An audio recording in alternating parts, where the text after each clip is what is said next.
Captain Kethavar stood on the bridge of the Serenity's Dream, watching the stars through the large viewing window. His blue skin had a soft glow in the ship's gentle lighting. The Zephyrian captain had been exploring space for over 40 years, and he loved finding new worlds and new life forms. "Captain," called out his science officer Veltar, "we are getting strange readings from the next star system." Kethavar walked over to look at the screens. The numbers dancing across the display made him curious. "What kind of readings?" "Energy signatures, sir, very powerful ones. Much stronger than anything we have seen before." Veltar's voice carried a note of excitement. "The power levels are off our charts." The captain smiled. This was what he lived for. Finding new civilizations was the best part of his job.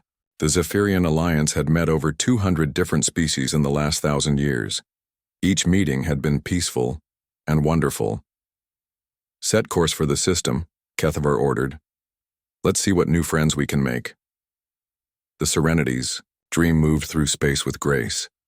It was a beautiful ship, white and silver, built for exploration and peace. It had no weapons, only shields for protection against space rocks and radiation. The Zephyrians had never needed weapons. Every species they met was either peaceful like them or could be talked to with patience and kindness. 3 days later, they reached the edge of the unknown system. The energy readings were much stronger now. Veltar worked at his station, trying to understand what they were seeing. "Captain, these readings are incredible. Whatever is making this energy could power our entire homeworld for a year. Maybe it's some kind of new technology," Kethavar said. "The beings here must be very advanced." On the other side of the system, another ship moved through space. But this ship was very different from the Serenity's Dream. The Iron Resolve was a human battle cruiser. 3 kilometers of dark metal and weapons. Captain Jake Morrison stood in the command center, looking at reports from his crew. The ship had been patrolling this area for 2 months, looking for pirates who had been attacking trade ships. "Captain," said Lieutenant Commander Ryan Brooks from his station, "we have an unknown contact approaching the system." Jake walked over to Ryan's station. The tactical officer was young but very good at his job. "What can you tell me about it?" "It's big, sir. About half our size. The design is nothing like anything in our databases.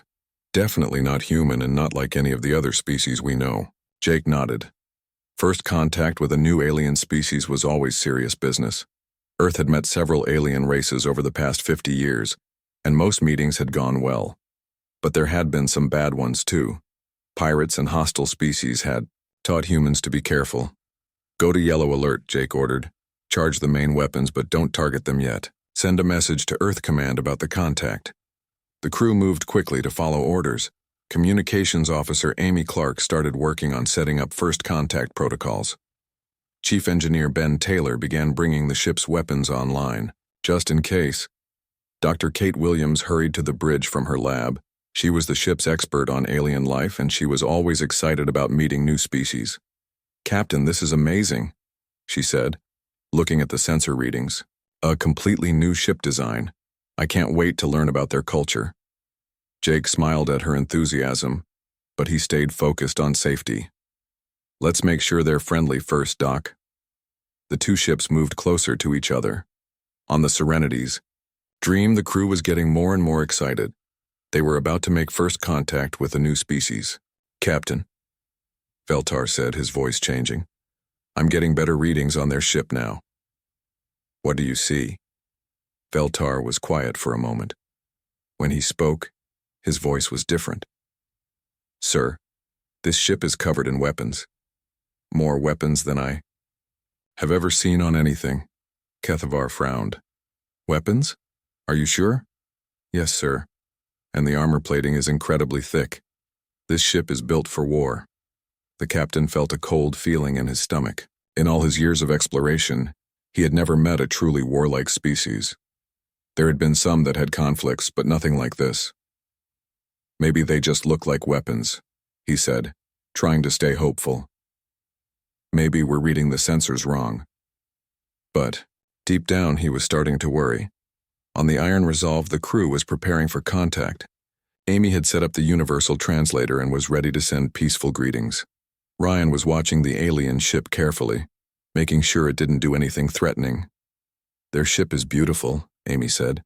"Look at those smooth lines. It's like a work of art." "It's also completely unarmed," Ryan added. "No weapons that I can detect. Either they're very peaceful or very confident." Jake studied the readings. "Or they have weapons we can't detect. Stay alert." The distance between the ships grew smaller. Soon they would be close enough for direct communication. On the Zephyrian ship, Kethvar was looking at more detailed scans of the human vessel. "What?" he saw made his blood run cold. "Veltar, are those missile ports?" "Yes, sir. Hundreds of them. And those large openings appear to be for energy weapons. Very large energy weapons." The captain sat down heavily in his chair. This was nothing like any first contact in Zephyrian history. This ship was a monster built only for destruction. "Sir," his communications officer called out.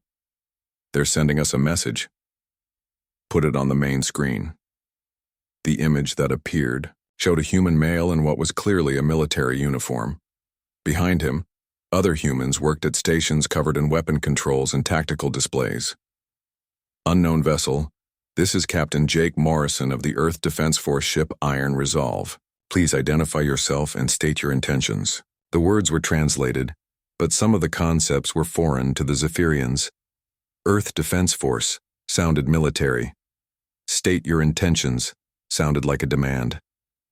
Kethvar looked around his bridge. His crew was staring at the screen with wide eyes. They had never seen anything like this before. "Should we answer, sir?" his communications officer asked. Kethvar didn't know what to say. Everything about this contact felt wrong. These beings had built a ship designed only for war, and now they were demanding answers. For the first time in his long career, Captain Kethvar was afraid. Veltar's hands shook as he ran deeper scans on the human ship. Each new reading made the situation worse. The alien vessel was not just armed. It was a floating fortress of destruction. "Captain," he whispered, "the power core on that ship produces more energy than our entire home fleet combined." Kethvar felt sick. He had seen the ships of the Zephyrian defense fleet. They were the most advanced vessels his people had ever built, designed to protect their worlds from asteroids and solar storms, but this human ship made them look like toys. "How is that possible?" he asked. "I don't know, sir. The technology is completely beyond us. And those weapon systems..." Veltar paused, checking his readings again. "Sir, some of those weapons could destroy entire cities, maybe entire continents." On the bridge of the Iron Resolve, Lieutenant Commander Ryan Brooks was doing his own scans of the alien vessel. What he found puzzled him. "Captain, their ship has no weapons at all," he reported to Jake Morrison. "Not even basic defensive systems. Just shields." Jake frowned. "No weapons? Are you sure?" "Positive, sir. It's like they've never even thought about ship-to-ship combat. The whole design is focused on exploration and science." Dr. Kate Williams looked up from her station. "That's wonderful news. They must be a peaceful species. Or they're so advanced they don't need weapons we can recognize," Jake said. He had learned to be careful in situations like this. Amy Clark was still trying to establish better communication with the alien ship. "Sir, they haven't responded to our greeting yet. Should I try a different approach?" "Give them more time," Jake decided. This might be their first contact with humans too. They could be just as confused as we are.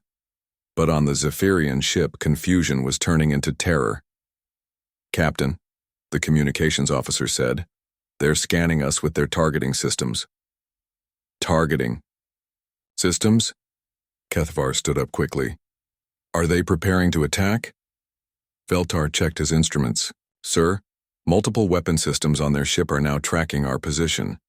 It's like they're deciding which weapons to use on us." What the Zephyrians didn't understand was that the Iron Resolve was simply following standard military protocol. When meeting an unknown contact, human ships automatically scanned for threats and weaknesses. It was a safety measure, not preparation for attack. But to a species that had never experienced real warfare, it looked like the humans were getting ready to destroy them. Look at the size of those gun ports, Veltar said, his voice full of fear. Each one is bigger than our entire main engine. The tactical officer was right. The human ship bristled with weapons of every size and type. There were small point defense guns for shooting down missiles, medium-sized energy cannons for fighting other ships, and massive main guns that could crack open a moon. But what really scared the Zephyrians was learning that this was not even the humans' biggest warship. "Sir," Veltar said, reading the ship's identification signals, "according to their transmission, this is classified as a medium cruiser." A medium cruiser? Kethvar felt his legs go weak. If this is medium-sized, what do their large ships look like? The thought was too terrible to imagine. If humans built ships like this for normal patrol duty, their actual battleships must be floating nightmares. On the human ship, Chief Engineer Ben Taylor was following standard procedure by charging the main weapons. It was just a precaution, something human ships always did when meeting unknown vessels. "Main guns at 50% charge," he reported to the bridge. "Good," Jake replied. "Keep them ready, but don't target the alien ship unless they show hostile intent." Amy finally got a response from the alien vessel, but it wasn't what anyone expected. "Captain, they're sending us something. It looks like mathematical equations and some kind of peaceful symbols." Jake looked at the data on his screen. "They're trying to show us they're not hostile. That's good." But he didn't realize that the Zephyrians were actually trying to surrender. On the Serenity's Dream, the crew was in full panic mode. They had tried to send mathematical proof that they were peaceful and intelligent, hoping the humans wouldn't destroy them. "What else can we do?" Kethvar asked his officers. "We can't fight that monster. We can't run from it. Our best speed is probably slower than their slowest. Maybe we should just shut down all our systems and hope they show mercy," suggested. His first officer, Kethvar, thought about it. In Zephyrian culture, showing complete helplessness was a sign of surrender. Maybe these human warriors would understand. But the more he looked at their ship, the more he doubted they would show mercy. Everything about the vessel screamed predator. It was built by a species that had turned killing into an art form. The armor plating alone was thicker than most Zephyrian ships were wide. It was covered in sharp angles and aggressive lines that made it look like a giant metal beast. Even the windows looked like angry eyes staring out at prey. "Sir," Veltar said quietly, "I've been analyzing their hull composition. It's made from materials I don't recognize. Incredibly dense, incredibly strong. Our most powerful mining tools wouldn't even scratch it."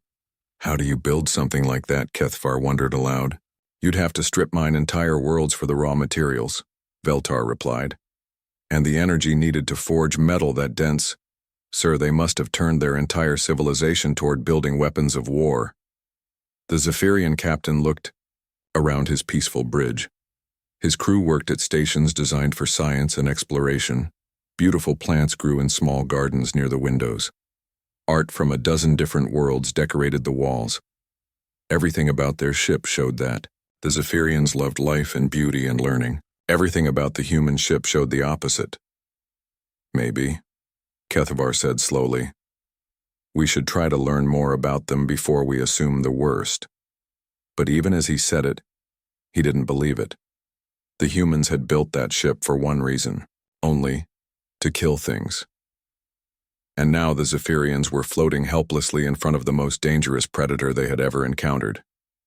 The worst part was not knowing what the humans wanted. Were they conquerors looking for new worlds to take over? Were they pirates searching for ships to rob? Or were they something even worse? Killers who destroyed other species just for fun? "Captain," his communications officer said, "they're sending another message." Kethvar steeled himself for demands or threats. Instead, he heard something that confused him even more. "Unknown vessel, we are prepared to begin peaceful first contact procedures. Please respond if you wish to establish diplomatic relations." Peaceful? Diplomatic? Kethvar looked at the massive warship on his screen. Nothing about it looked peaceful. But maybe, just maybe, these humans were not what they seemed. Amy Clark worked carefully at her communications station. trying to establish better contact with the alien ship. The universal translator was having trouble with some of the concepts, but she was making progress. "Captain," she called to Jake. "Morrison, I'm getting better translation of their language. They seem to be trying to show us they're peaceful." Jake nodded. "Good work, Amy. Send them our standard first contact package. Include information about Earth, humanity, and our peaceful intentions." Amy began transmitting, but she didn't know that every word was making the situation worse for the Zephyrians. On the Serenity's Dream, the translated message came through their systems. But the universal translator was picking up military terms and concepts that had no equivalent in Zephyrian language. "Captain," the communications officer said with a trembling voice, "they're sending us data about their species." "What does it say?" Kethvar asked. "Sir, they call themselves humans, and they come from a world called Earth." "But Captain, the translation is full of words I don't understand. Things like battle stations and weapons lock and tactical assessment." Kethvar felt his heart sink. Even their basic information was filled with military terms. These humans didn't just build war machines. Their entire language was about fighting and violence. "There's more, sir," the communications officer continued. "They mentioned something called defense forces and military protocols and threat evaluation." Every translation made it worse. The Zephyrians had words for disagreement and competition, but nothing like what the humans were describing. It was like listening to a language built entirely around the concept of war. On the human ship, Jake was following standard Earth Defense Force procedures. When meeting a new species, protocol required certain safety measures. "Ryan, bring us to yellow alert," he ordered. "Standard first contact procedures." "Yes, sir," Ryan Brooks replied, working at his tactical station. "Weapon systems to standby. Shields raised to minimum power. All departments report ready." "Ben, make sure our main guns are charged," Jake added. "Just in case. Main weapons at 75% and climbing," Chief Engineer Ben Taylor reported. To the humans, these were normal safety steps. They had learned from past encounters that being prepared was always smart. Some alien species had turned out to be hostile, and Earth had lost ships to surprise attacks in the early days of space exploration. But the Zephyrians were watching every move with growing terror. "Sir," Veltar reported, "their weapon systems are powering up even more. Energy readings are climbing rapidly." "Are they preparing to fire?" Kethvar asked. "I don't know, sir, but those energy levels could vaporize our ship in seconds."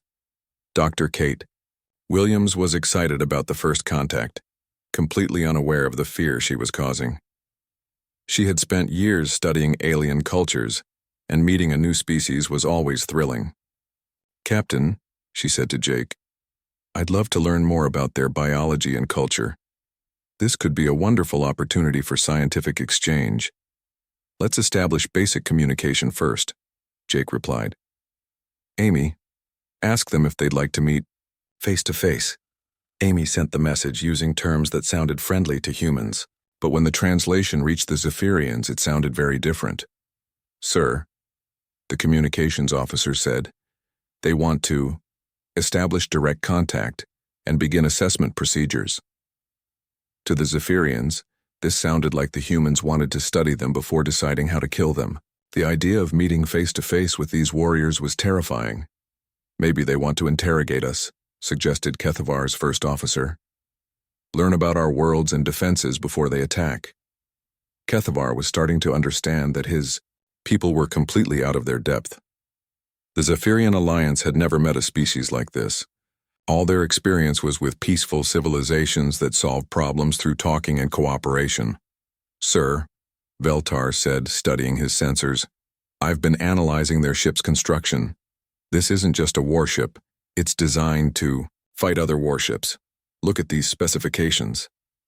He put the data on the main screen.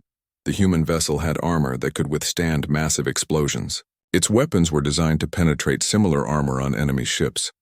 Everything about it showed that humans regularly fought wars in space. They've been fighting for a long time, Kethvar realized. This ship is built from experience. They know exactly how to kill ships like their own. The thought was horrifying. The humans weren't just warlike. They were good at war. They had practiced on each other until they became perfect killers. Captain, his science officer added, I've been thinking about their power source. To generate that much energy, they must have access to incredible technology. Maybe they've conquered dozens of other species and stolen their knowledge. It made sense to the Zephyrians.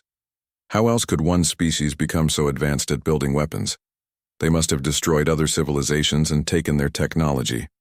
On the Iron Resolve, the crew was getting frustrated with the slow progress. They're not responding to our meeting request, Amy reported. Maybe they need more time to consider it. Or maybe they don't understand what we're asking, Jake said. Try sending some visual communications. Pictures might work better than words. Amy began transmitting images of peaceful human activities, cities, farms, art, and science. But she also included pictures of Earth's history, including images of human soldiers and battles from past wars. When the Zephyrians saw these images, their worst fears were confirmed. Look at this, Veltar said, showing the pictures to his captain. These are images of their homeworld, and look, soldiers everywhere, weapons, armies, battles. The pictures showed human military history, from ancient warriors to modern soldiers. To the Zephyrians, it looked like humans had been fighting wars for their entire existence. Sir, the communications officer said, there are more images coming through. Their cities, their farms, but everything has some kind of defensive structure. Even their peaceful buildings look like fortresses. Kethavar studied the images of human civilization. Even their art showed battle scenes and warriors. Their sports involved fighting and competition. Everything about human culture seemed to revolve around conflict. These beings, he said quietly, they don't just make war. They are war. It's built into everything they do. Jake Morrison was starting to worry about the lack of response from the alien ship. Maybe we're scaring them, he said to his officers. Our ship probably looks pretty intimidating to a species that doesn't build warships. Should we power down our weapons? Ryan asked. Jake thought about it. Bring them down to minimum charge, but keep them ready. I don't want to be helpless if this goes wrong. Even this small gesture terrified the Zephyrians when they detected it. Sir, Veltar reported, their weapons are changing power levels. Some are reducing, others are staying the same. What does that mean? Kethavar asked. Maybe they're deciding which weapons to use on us, his first officer suggested. Perhaps they only need a few to destroy our ship. The Zephyrian captain realized that his people were completely helpless. They had no experience with this kind of situation. Their entire civilization was built on peace and cooperation, and now they were facing beings who had perfected the art of war. Sir, his communications officer said, should we try to respond to their messages? Kethavar looked at the human warship on his screen. Every weapon was still pointed in their direction. The humans claimed to want peaceful contact, but everything about them screamed violence. But what choice did they have? Running would probably just make the humans chase them, and fighting was impossible. Send a response, he decided. Tell them, we agree to meet. Maybe if they were very lucky, these human warriors would be satisfied with just talking instead of destroying them completely. The message from the Zephyrian ship finally came through to the Iron Resolve. Amy Clark smiled as she read the translation. Captain, they've agreed to meet, she announced to Jake Morrison. They're willing to establish formal contact. Jake felt relieved. First contact was always tricky, but it looked like this was going to go smoothly. Excellent. Set up a meeting in Conference Room Alpha. Make sure we have the cultural exchange materials ready. Should I invite their captain aboard our ship? Amy asked. That would be traditional, Jake replied. But ask them what they prefer. Some species are more comfortable meeting on neutral ground. Dr. Kate Williams was practically bouncing with excitement. This is wonderful, Captain. A completely new species with their own culture and technology. Think of what we could learn from each other. Kyontio. The Zephyrian ship, the response to the invitation caused panic.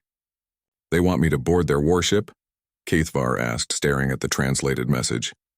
Yes, sir, his communications officer replied. They're inviting you to something called a conference room for formal diplomatic procedures. Veltar looked up from his science station. Sir, a conference room on a warship could be an interrogation chamber, and formal diplomatic procedures might mean surrender ceremonies. The first officer nodded grimly. They probably want to make you sign a surrender document before they destroy our ship. Kethvar felt trapped. If he refused the invitation, the humans might attack immediately. If he accepted, he might be walking into a torture chamber. But maybe if he went, he could convince them to spare his crew. I'll go, he decided. If they want to interrogate me, at least the rest of you might survive. Sir, no, Veltar protested. We can't let you sacrifice yourself. Someone has to try. To save the ship, Kethvar replied. And as captain, it's my responsibility. The Zephyrian captain sent his acceptance, not knowing that he was about to experience the strangest cultural misunderstanding in the history of First Contact. Jake Morrison prepared Conference Room Alpha for the meeting. The room was designed to be welcoming for alien visitors. Soft lighting, comfortable chairs, and displays showing peaceful Earth scenes. The humans had learned that creating a calm environment helped First Contact go better. Amy, make sure the universal translator is working perfectly, Jake ordered. And Kate, I want you there to help with any cultural issues. What about security? Ryan Brooks asked. Should I post guards? Jake thought about it. Have a security team nearby, but keep them out of sight. We don't want to seem threatening. What Jake didn't know was that the Zephyrians were already more frightened than any human could imagine. Lieutenant Sarah Cooper worked on preparing the translation systems. She was excited about helping with First Contact, but she noticed something odd in the alien communications. Captain, she said, their messages are strange. They keep using words that suggest fear or submission. Are you sure they understand this is a peaceful meeting? What do you mean? Jake asked. Well, they keep sending mathematical proofs and peaceful symbols like they're trying to prove they're not dangerous, and their acceptance message sounds more like, well, like they're agreeing to surrender rather than meet. Jake frowned. Maybe their culture is just very formal. Some species are like that. But Sarah wasn't convinced. Something felt wrong about the whole situation. On the Zephyrian ship, Kethvar was preparing for what he thought might be his final mission. He put on his best diplomatic robes and gathered materials that might interest the human commander. If I don't return, he told. His crew tried to escape. Get word back to the Alliance about these humans. Warn them that there are predator species in the galaxy. Sir? Veltar said quietly. What if you're wrong? What if they really are peaceful? Kethvar looked at the massive warship on their screens. Look at that ship, Veltar. Does anything about it seem peaceful to you? The science officer had to admit the captain was right. Every line of the human vessel screamed violence and death. A small shuttle launched from the Serenity's Dream and flew toward the Iron Resolve. As it got closer, Kethvar could see the human ship in more detail. It was even more terrifying up close. The hull was covered in weapons and armor plating. Gun ports lined every surface like angry black eyes. Missile launchers stuck out like metal thorns, and the size was overwhelming. The shuttle felt like a tiny insect flying toward a mechanical monster. Zephyrian shuttle, this is Iron Resolve Flight Control, came a voice over the radio. We're guiding you to our main hangar bay. Welcome aboard. The voice sounded friendly, but Kethvar noticed that his shuttle was being escorted by two human fighter craft. The fighters were small but heavily armed, and they stayed close to his shuttle the entire way in. When Kethvar landed in the hangar bay, he was amazed by what he saw. The space was huge, filled with military vehicles and weapons. Human crew members worked on fighter planes and assault shuttles. Everything reinforced his belief that these beings lived for war. Captain Morrison waited for him at the hangar entrance, along with Dr. Williams and Amy Clark. They were all smiling and looked friendly, but Kethvar noticed the security guards standing nearby. Captain Kethvar, Jake said, extending his hand. Welcome aboard the Iron Resolve. I'm Captain Morrison. The handshake was a human gesture that the Zephyrian didn't understand, but he copied it. Jake's grip was firm, but not threatening. Thank you for... for agreeing to meet with us, Kethvar said carefully. It's our pleasure, Jake replied. First contact is always exciting. We have a lot to learn from each other. As they walked through the ship toward the conference room, Kethvar saw more evidence of human military culture. The hallways were lined with weapons lockers. Crew members wore uniforms and moved with military precision. Video screens showed tactical information and weapon status reports. But he also noticed something unexpected. The humans seemed happy. They smiled and talked to each other in friendly ways. Some of them looked curious about him, but none seemed hostile. Your ship is very impressive, Kethvar said as they walked. Thank you, Jake replied. The Iron Resolve is one of our newer cruisers.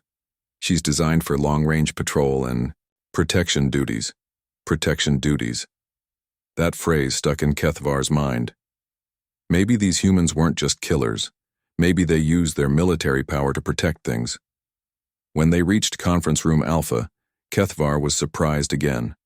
The room was comfortable and peaceful. Soft music played in the background. The lighting was warm and welcoming. Food and drinks were set out on the table. Please sit anywhere you'd like, Jake said. Would you care for some refreshments? This wasn't what Kethvar had expected. Where were the interrogation tools, the torture devices, the surrender documents? Dr. Williams was practically glowing with excitement. Captain Kethvar, I can't tell you how thrilled we are to meet your people. Could you tell us about your homeworld? The question seemed genuine. No threats, no demands, just curiosity. Kethvar began to wonder if he had been wrong about the humans. But one look out the conference room window at the massive weapons on the ship's hull reminded him that these beings were still incredibly dangerous. Even if they were being nice now, they had the power to destroy entire worlds. And that terrified him more than anything else. Our world is peaceful, he said carefully. We spend our time learning and exploring. That sounds wonderful, Kate replied. We'd love to hear more about your culture and science. As the conversation continued, Kethvar realized that something very strange was happening. These humans seemed genuinely interested in peaceful contact, but they were still surrounded by enough weapons to conquer a galaxy. What kind of species built tools of ultimate destruction and then chose not to use them? As the meeting continued in Conference Room Alpha, Captain Kethvar slowly began to realize that everything he thought he knew about the humans was wrong. They weren't the bloodthirsty killers he had expected. They were curious, friendly, and genuinely interested in peaceful contact, but this only made them more frightening. Captain Morrison, Kethvar said carefully, may I ask you something? Of course, Jake replied, setting down his coffee cup. Ask anything you want. Your ship is very powerful, more powerful than anything my people have ever built. Why do you need so many weapons? The question surprised Jake. It seemed obvious to him, but he realized that the Zephyrian captain might come from a very different kind of galaxy. Well, Jake began, space can be dangerous. There are hostile species out there, pirates, natural disasters. Our job is to protect human colonies and trade routes. Protect them from what? Kethvar asked. Dr. Kate Williams leaned forward. Haven't you encountered any aggressive species in your explorations? No, Kethvar replied. In over 200 first contacts, we have never met a species that couldn't be reasoned with. The humans looked at each other in surprise. Amy Clark spoke up. You've met 200 alien species and none of them were hostile? Hostile? Kethvar repeated the word. Some were competitive or had disagreements, but nothing that couldn't be solved through talking and cooperation. Jake felt a cold realization creeping over him. Captain, has your species ever experienced war? War? Kethvar wasn't even sure what the word meant. You mean large-scale organized violence? No, never. Why would anyone do such a thing? The silence in the room was heavy. The humans were beginning to understand that they were dealing with a species that had never known true conflict. Captain Kethvar, Jake said slowly, human history is full of wars.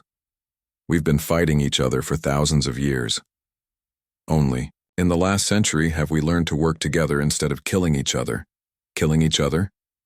Kethavar's voice was horrified. Your own species fought wars against itself? Many wars, Dr. Williams admitted. We learned to build weapons because we needed to defend ourselves from other humans.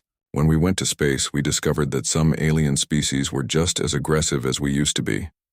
Kethavar sat back in his chair, trying to process this information. So you build ships like the Iron Resolve because you expect to fight? We build them hoping we never have to fight, Jake corrected. But we've learned that being prepared for war is the best way to prevent it. Most hostile species think twice about attacking when they see ships like ours. But that means, Kethavar said slowly, that you could destroy my ship whenever you wanted? Yes, Jake admitted, but we don't want to. We prefer peace when it's possible. This confession terrified Kethavar more than any threat could have. These humans had the power to annihilate the Zephyrian ship, but they chose not to use it. What kind of species developed such incredible destructive capability, and then restrained themselves? Captain Morrison, Kethavar said, why should I believe you won't attack us? Jake thought about the question seriously. Because we've learned that making friends is better than making enemies. Every species we've met peacefully has become an ally and trading partner. War is expensive and wasteful. Peace is profitable and enriching. But you still keep the weapons. Yes, Jake replied. Because not everyone in the galaxy thinks like we do. There are species out there that see kindness as weakness. They attack peaceful ships and raid colonies. Someone has to stop them. Dr. Williams added, we've learned that the best way to protect peaceful species is to be stronger than the violent ones. Kethavar was beginning to understand. The humans weren't killers by choice. They were killers by necessity. They had adapted to a dangerous galaxy by becoming the most dangerous thing in it. What happens when you encounter hostile species? He asked. We try talking first, Amy replied. Most problems can be solved without fighting. But if someone attacks innocent people, we stop them. How do you stop them? Jake's expression grew serious. Whatever way is necessary. Sometimes that means capturing their ships. Sometimes it means destroying them completely. The casual way Jake said, destroying them completely, made Kethavar's blood run cold. These humans talked about annihilating entire fleets like it was just another job to be done. But he was also beginning to see why the humans had survived in a dangerous galaxy, while his own people had only met peaceful species. The Zephyrian Alliance had been incredibly lucky. They had explored parts of space where the predators had already been driven away or destroyed, driven away by species like the humans. Captain Morrison, Kethavar said, what will you do with the information about my people, about our homeworlds? We'll add it to our star charts and mark your territory as friendly, Jake replied. We'll share the information with Earth so they can establish diplomatic relations, and we'll make sure every human ship knows that Zephyrian vessels are to be protected. Protected? Of course, you're a peaceful exploration species. If any pirates or hostile aliens threaten you, just send us a message. We'll come help. The offer stunned Kethavar. Not only were the humans not planning to attack the Zephyrians, they were offering to defend them. Why would you do that? He asked. Because the galaxy needs more species like yours, Dr. Williams said. Peaceful explorers and scientists make the universe a better place. It's our job to make sure you can keep doing what you do. Kethavar finally understood what he was dealing with. The humans weren't just warriors. They were guardians. They had made themselves into the ultimate predators so they could hunt down the other predators and protect the peaceful species. The Iron Resolve, he said quietly. It's not just a warship, it's a shield. That's exactly right, Jake smiled. We're the shield that stands between peaceful species and the things that would hurt them. As the meeting continued, Kethavar learned more about human history and culture. He discovered that humans had turned their capacity for violence into a tool for protection. They built massive fleets not to conquer, but to defend. When it was time for him to return to his ship, Kethavar felt like his entire understanding of the universe had changed. Captain Morrison, he said as they shook hands goodbye, I need to ask you something. Are there many species like you out there? Species that have learned to use their strength to protect others? A few, Jake replied. But not many. Most species are either peaceful like yours or aggressive like some of our enemies. We're unusual in that we chose to become strong enough to protect the weak. That's what makes you so frightening, Kethvar admitted. You have the power of destroyers but the hearts of protectors. I hope that when your people tell stories about us, they remember that second part, Jake said. As Kethvar's shuttle flew back to the Serenity's Dream, he looked back at the Iron Resolve. The massive warship no longer looked like a monster to him. It looked like exactly what Captain Morrison had said it was, a shield. When he returned to his own ship, his crew gathered around him eagerly. Captain, what happened? Veltar asked. Are we safe? Yes, Kethvar replied. We're safe, but more than that, we're protected. He spent the next hour telling his crew about the humans, how they had turned themselves into ultimate warriors not to conquer, but to defend. How they offered their protection to peaceful species like the Zephyrians. Sir, his first officer said, should we report this to the Alliance? Yes, Kethvar decided, but we need to be very careful how we explain it. The Alliance needs to understand that there are predator species in the galaxy, and that there are other species that hunt the predators. As the Serenity's Dream prepared to continue its mission, Kethvar realized that the Zephyrian Alliance had been living in a protected bubble. They had only met peaceful species because someone else had been keeping the dangerous ones away. The humans were shepherds watching, over a flock they had never even met. On the Iron Resolve, Captain Morrison filed his report about the first contact. It was marked as routine and peaceful, just another successful meeting with a new species. Jake had no idea that his ship had just become legend among the Zephyrians. They would tell stories about the human guardians for generations to come, the terrifying warriors who chose to protect instead of destroy. As both ships went their separate ways, the galaxy continued turning. Somewhere in the darkness, pirates planned raids on innocent traders. Hostile aliens prepared to attack peaceful colonies. And between the hunters and their prey, ships like the Iron Resolve sailed through the night, carrying enough firepower to crack worlds but using it only to keep the innocent safe. The humans had learned the greatest lesson of all, that true strength comes not from the ability to destroy, but from the wisdom to know when not to use that power.